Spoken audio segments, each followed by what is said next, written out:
જામનગરની જી હોસ્પિટલમાં 9 માસની બાળકીની સારવાર માટે તેણીના માતા પિતા આવ્યા હતા, જ્યાં તબીબોએ તેની પ્રાથમિક તપાસ પછી પેટમાં આંતરડા ચોંટી ગયા હોવાથી બાળકીને સોનોગ્રાફી માટે મોકલવામાં આવી હતી।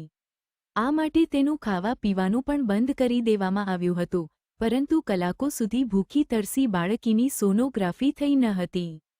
પરિણામે બાળકી સતત રડતી હતી। મારું નામ કાજલ છે।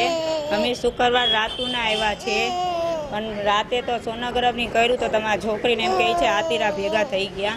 તો અમે કે સોનોગ્રાફી આખી રાતે કરી હતી, પણ સવારે કે પાછી કે મોટી કરાવશું, તમે લાઇનમાં ના ઊભા રહેજો, એમરજન્સી છે, તમારે સહી કરી દીધો, સિક્કો મારી દીધો।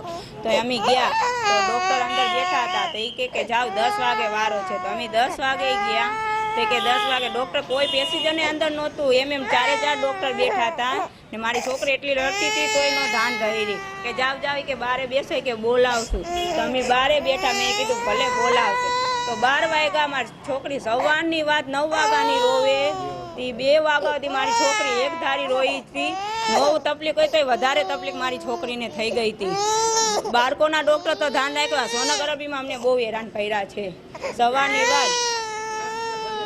હા, એટલે મારે ફરિયાદ કરવી પડી, તો હું ફરિયાદ ના કરત, પહેલાંય મારી 2 છોકરી ડેથ થઈ ગઈ છે। ડૉક્ટરને વાઘ હિસાબે જ મારી છોકરીને એવું થઈ ગયું, પહેલાં એવું નહોતું। હવે આ છોકરીને આવું કંઈક વધારે થઈ જાય તો શું જવાબદારી લેશો તમે? તમારે પાછળ પટ્ટાવાળીની પાવર કરતી કે તમારે થાય બોલાવી લેજો, ધમકી દેતા હતા અમને સામેથી, એટલે મારે આવું કરવું પડ્યું।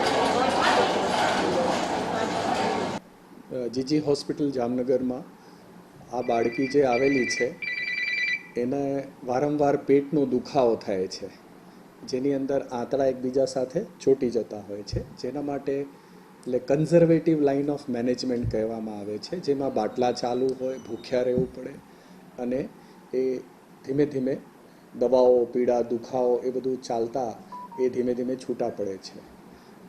આ દર્દીનું સોનોગ્રાફી બાબતમાં મુશ્કેલી પડેલ છે, જે મીડિયામાં નોંધવામાં આવ્યું છે।